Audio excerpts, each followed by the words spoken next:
Medical professionals of Reddit, when did you have to tell a patient I've seen it all before to comfort them, but really you had never seen something so bad, or of that nature? As a medical student doing my first placement in the emergency department, I was waiting outside the triage room to ask the nurse something. I was the lowest ranking, most clueless person in the department. I knew a lot about the Krebs cycle, not a whole lot about, medicine. A young man came up to me and said he was sorry to disturb me. He just wanted to check. It was just, well, not to queue jump or anything, but he wanted to check. Can this definitely wait for triage? He then unwrapped a towel from his hand and showed me his thumb, which he had dropped a loaded barbell onto. It was shattered, just flattened, with splinters of bone coming out. I stared at it. He stared at it. I stared at it. Then I told him, oh yes, no problem at all. He'd better take a seat and I'd make sure someone was with him right away. Genital warts the size of grapes on the guy's D. Quoth he. The ladies never complain. Posted this before. 4th year med student here. On my ER rotation a couple months back, I walked into the ED and was immediately asked to help a nurse and resident put a catheter in a patient. Now a catheter placement is usually a one-person job, so I was pretty confused as to why they needed my help. I walk into the patient room, and I'm immediately greeted by a disgusting rotting flesh smell. Worst thing I've smelled in my life. The patient is to be pushing 400 pounds and has the worst edema, soft tissue swelling, from congestive heart failure I've ever seen. His scrotum and D foreskin are about the size of a small watermelon, and the foreskin had swollen completely over the tip of his D. The nurse had a speculum, tool OBGYNs used to look inside V's, inserted into the man's foreskin while the resident took the catheter in a hemostat, pliers type thing, and jammed it into the man's pee hole for 20 minutes. They finally got the catheter in and took the speculum out. It was covered in a thick brown discharge that looked like fermented pisset. I still don't know how he let his scrotum and D swell that much. Edit. We comforted the patient the whole time and kept telling him we had done it like this before. Total lie. No one in the ED had ever done or seen anything like it. Had a guy that shot himself under the chin with a shotgun. He had actually done it like 16 hours prior to family finding him. He was still alive, conscious and alert to what was going on. His jaw looked like Predator. I had family freaking out, of course. Had to tell them we see worse often, which may be true, but they are usually dead. He lived for almost a day after shooting himself, then died in the back of my ambulance. Lady came in with possible stroke symptoms, numbness, weakness, difficulty speaking, Gale abnormalities, CT brain unremarkable. Lab work was really odd. We were thinking cancer, so we decided to CT her chest and abdomen as well. Turns out she had a dissection the entire length of her abdominal aorta and going into her right femoral artery. Left femoral had an aneurysm and was beginning to dissect as well. She had formed a massive clot throughout her abdomen that was miraculously keeping her alive. Basically all of her organs were ischemic, dead. About 5 different teams showed up in the ER to see her. After hours of discussion, the consensus was that there wasn't a damn thing anyone could do. We sent her to hospice. Edit. Li5 in a comment below. Please don't give me any more gold or silver. Take that money and make a donation. If you don't know where to donate, consider American Foundation for Suicide Prevention. Years ago my then 11-year-old shattered both femurs and her hip. At the time, her orthopedic specialist was so reassuring and confident that we had no doubt about her recovery. A year later, we went back for a review and he asked me if I'd like to see her trauma x-rays. Not having any idea of the reality, I said yes. What I saw looked like her leg bones had exploded. After my freaked out reaction, I commented on how cool and calm he was, and how certain that she'd be fine. He said he'd actually had to go for a short walk around the hospital to collect his thoughts since he had no idea how he would put this child back together. He also told me he'd used the films as a teaching aid. He's one of my heroes. I work in gynecology and I had to chaperone a male doctor for a pelvic exam. Patient was complaining of pain and discharge. Her veal area was completely red and swollen. He then so gently inserted the speculum to get a look, and immediate white cottage cheese like substance comes pouring out onto his lap and hits the floor. Imagine dropping a container of cottage cheese on the floor. We stare in disbelief. He then had to remove the speculum and use it like a spoon to scoop out more discharge just so he could get a look inside. He tells her it's a yeast infection and she'll be good in no time with the prescription medicine. That day I learned if you smile while humming it helps in suppressing your gag reflex. Edit. Thanks for the silvers. Edit 2. Gold. Thanks so much. In 2011 I had a saddle pulmonary embolism 2 weeks before my scheduled wedding. My quite seasoned heart surgeon seemed pretty confident that I'd be okay, and he even said he'd get me to my wedding on time. Long story short, I was in the hospital for about a month due to complications. Several weeks later, when I was visiting my heart surgeon for a follow-up, he told me he'd only ever seen 2 other people as sick as I was. Those 2 didn't survive. Paramedic here. Had a homeless guy call saying he stepped on a nail about a year ago. I could smell it from the door so I expected it to be bad. But when I went to pick up the leg by his heel there was just nothing there. His foot just evaporated into pus and maggots and his metatarsals clinked through my fingers. While I'm standing there trying to comprehend what happened he just sighed and asked me to pick up his foot. What foot, buddy? Put it back on. He said it falls off a lot these days. But it still hurts so that's good, right? I had no clue what to tell him. Nurses thought it was hilarious that the baby medic, that's me BTW, got grossed out. Edit. Yay, my gold cherry has been popped. I'm a baby medic no longer. At least on Reddit. Had a patient who needed a lower G study to fix a bowel bleed. To get a study done you need to poop clear mucus. 3 days we bowel prepped with heavy laxatives and enemas. He barely pooped anything.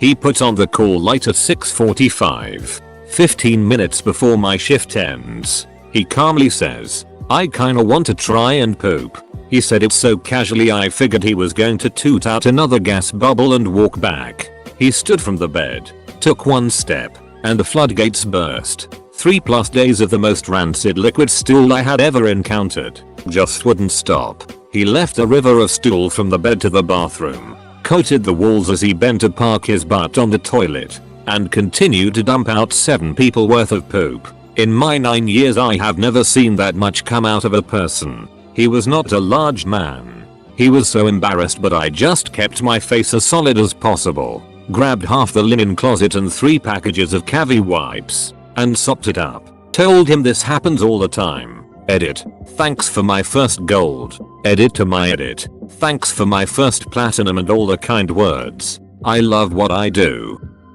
Nursing corrections here. Had an inmate patient come in with complaints about severe lower abdominal pain. He told me that he had something stuck in his prison pocket. Before I could ask him what he stuck up his anus, he bends over and shows me a cord sticking out. I told him, don't trip. I'm sure the doctor can help you out with that. You'll be alright. Come to find out, the prong of the phone charger got caught up into something and it was stuck. As I was trying to comfort him, I started to hear this vibrating sound. So I asked him if he heard it do. He said, it's the phone inside me that stuck with the charger. It wasn't just a regular flip phone. It was one of those Samsung smartphones.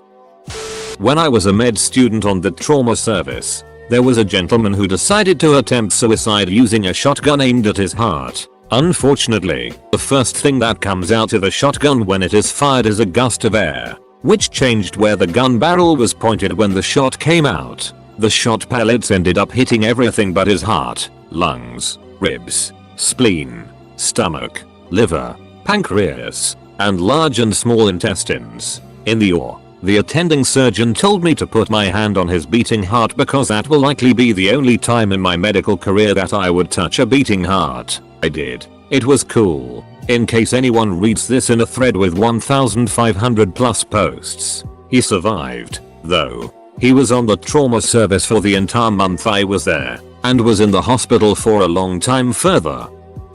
Lots of stories. Many already covered by others. I will share this particular story with my legs crossed. Motorcyclist came in after someone left turned without checking. He had gone over the hood, slid and somehow somersaulted landing on his ass sitting up.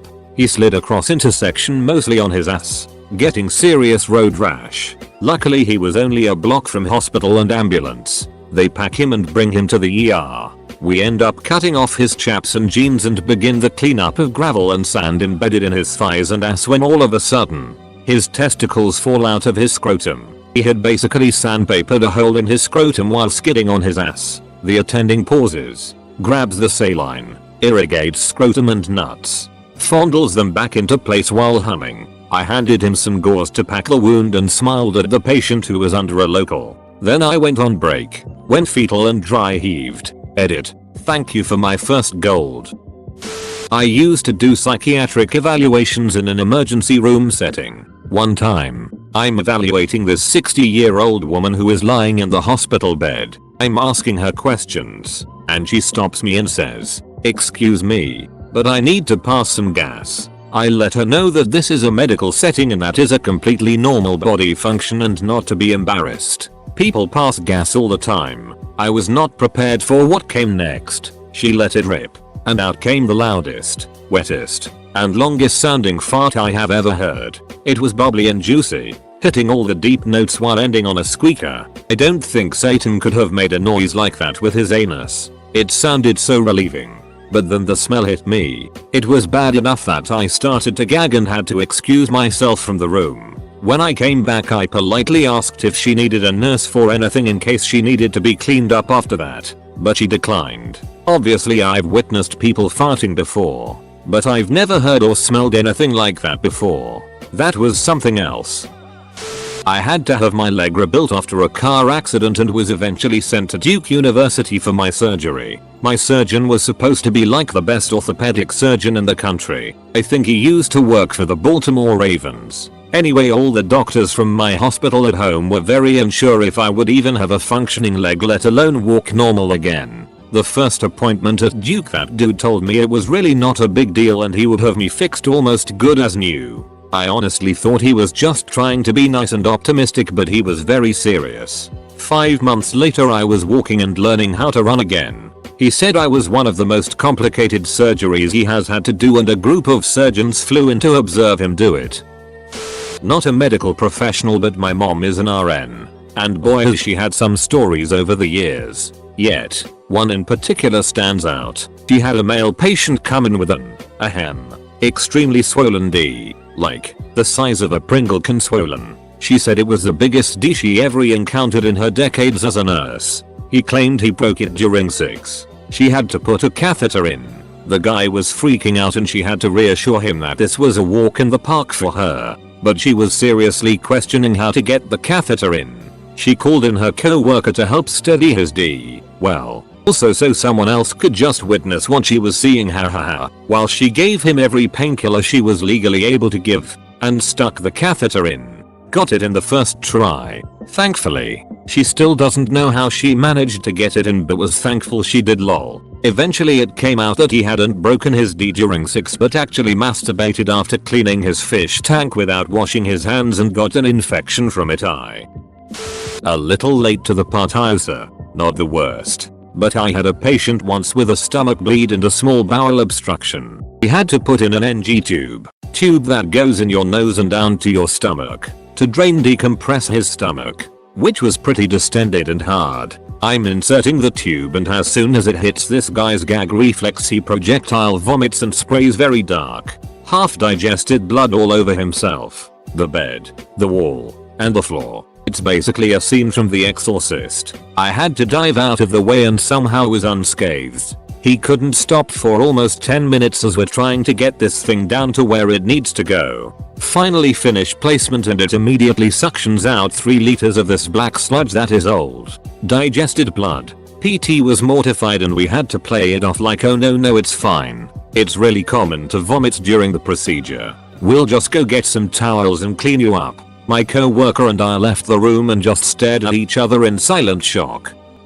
I'm the patient here and the nurses didn't even try to say they had seen it before, but it still fits. When I was getting treated for cancer I got a really bad case of pneumonia and had to be intubated and put into like a semi-coma type deal. I don't remember anything that happened in those 6 days, but I was apparently made sober enough to open my eyes for visitors every day, so I don't know if that counts as a coma. It was some pretty serious pneumonia because it was like less than 2 days between my first cough and them making the call that I would need to be intubated to stop me from drowning in my own fluids. So they didn't mess around and gave me a ton of antibiotics. You know how some hospital beds have a track along the ceiling that they can hang IV bags from? I had enough antibiotics hanging from mine that it broke and fell to the floor. Again, no memory of this. But the thing that was truly unprecedented occurred when they were changing out my butt bag. I don't fully understand what it was, but they had something on or under my butt that collected all my bowel movements. They put it on after I was heavily sedated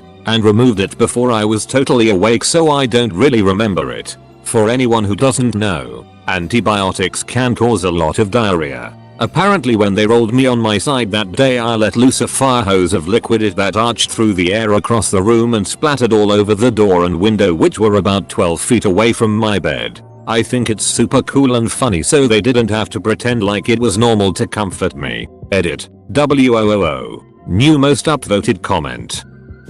Young man, 18, apparently comes in about something else, trying to work up courage right before he should actually be leaving. This can be really annoying if there are people waiting. He says, "I need your advice. I'm having sex with my mother. What do I say?" Oh my god. No, I didn't. I said, "This isn't the first time someone has told me this. This wasn't true." Turns out that he knew it was wrong. That mother had initiated it. He was trying to extricate himself, and he was desperate for help. But the thought that someone else had been in his position meant to him that he hadn't been judged, that he wasn't doomed or would go to hell, and that there was hope. But he didn't know what to do because the person to whom he should have looked for advice was actually his abuser. But the lie helped defuse the situation. Medical student here. Had a first-time mother who was having difficulty nursing because her nipples were chafing pretty bad from the baby teething constant moisture to the area. Before showing me and her obgyn the problem, she apologized that I had to see it, probably because I'm male, but I told her I've seen plenty before, especially in the ER. Not the worst thing I've seen.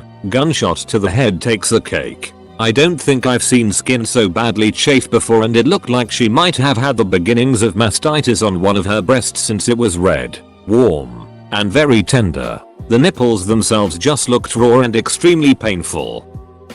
Not even close to a medical professional, but my aunt is a nurse and told me about a guy who came in coughing up blood and maggots, and it turned out to be some worms he got from eating something that ate through his stomach lining into his esophagus and were in his throat. My aunt started her nursing career in a county hospital, which means you get all the homeless folks. A guy came in with the whole of the back of his leg and butt utterly and very deeply infested with maggots. He just hadn't gotten around to coming in earlier, he said. The depressing thing is that while it was a first for my aunt, it was by no means the last. Apparently it's more common than you think. I worked as a mental health tech to get through undergrad. 15F in the adolescent ward claims to have swallowed a staple. But whatever. As I'm taking her down to X-ray, I tell her about the dime I swallowed when I was a kid. It happens. Well, turns out she underestimated the number of staples by around 100. Every printout given by the therapists had been a swallowed staple. She had gotten staples from the other kids. The X-ray of her abdomen looked as if it were a weird staple-Y snow globe. And yet, somehow, she was back to trying to steal psych ward staples a week later. Never did figure out how they removed them all. Not a medical professional, but I have impressed a couple. It's not super weird, but just uncommon, I guess. I was overweight but active when I was younger and broke my lowest rib while snowboarding. Long story short, I did not know it was broken, honestly, so I never got it checked by a doctor. The rib traveled up over the next 2 ribs and has since fused to them. I now have a permanent tilt on my spine where this rib attaches to it, and now that I have lost some weight, a bump you can feel on my chest. It is kinda weird when you tell a doctor about something on your body and their face lights up like a kid on Christmas and they ask for permission to feel it. Pickle jar in a female's privates. Ball of maggots that a PT with a severe stomachache threw up. Those are the ones that pop out for me.